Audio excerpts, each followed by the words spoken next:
TI وقتی درسی نداشتیم داشتیم فعالیت کنیم. حالا بریم مرحله بعدی رو بریم. از اون موقع اصلا داخلش هم نرفتم. الان بریم ببینیم چه خبره داخله. بریم اصلا کدوم مرحله است کدوم مرحله نیست.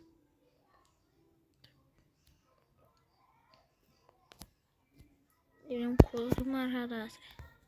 اگه اون راحته باشه خیلی خوب شه. اون قبلیه کمی سخت بود. بامش پایین طوله. بامش پایین بود. ببینم بچه خوشگل. خب الان ما میریم. من خب تا اونجا چیز میکنم. قطع میکنم دیگه. خب بچه رسیدیم. این دوزی ماشینه است. ما باید بدوزیم. اینجوری میگم گم شو پایین. بچه خوشگل نخورمت.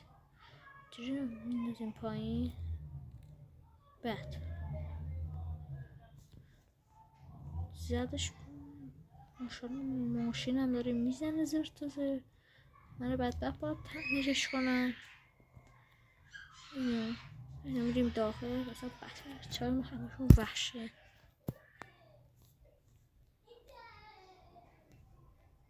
بچه میبینید نمیشه. میاد روی این یه بار هم روی این دفعه سارم شد.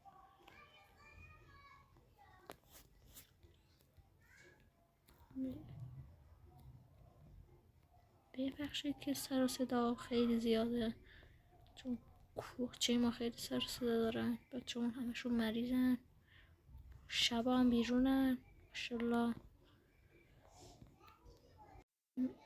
ادامه رو بریم. این میاد الان اینجا. خب باید بیاسیم دنبال اینا. اینجوری یه ذره راه کلا بود. افسر آقا اون افسره.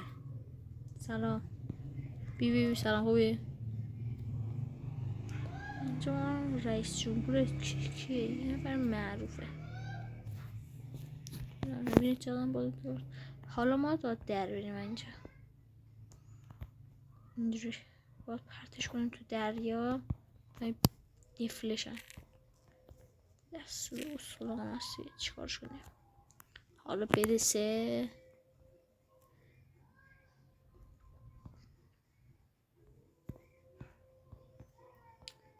بچه ها خواهش این ویدیو لایک سابسکرایب کنید ما رو.